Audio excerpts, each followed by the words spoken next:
કે રામ કૃપા એને રોજ દિવાળી, એને તો રંગના ટાણા રે, એ જેની ઉપર રામ કૃપા હોય એને રોજ દિવાળી.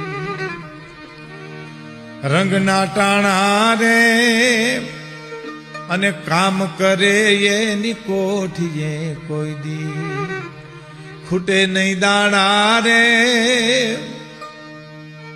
જેની ઉપર રામની કૃપા હોય ભાઈ એને રોજ દિવાળી, કારણ હરિની કૃપા છે, રામની કૃપા છે. એને હોય તોય શું, ન હોય તોય શું, જ્યાં પરમાત્માની કૃપા હોય એને ભાઈ બીજું શું ઘટે છે. આપણે કઈ ફલાણા ભાઈમાં આમ કાંઈ નમરે, એની ઉપર ભગવાનની દયા, પણ ભગવાનની દયા એ મોટી વાત નહીં. આમ બીજું શું જોઈએ છીએ? ભગવાનની કૃપા, રામ કૃપા એને રોજ દિવાળી.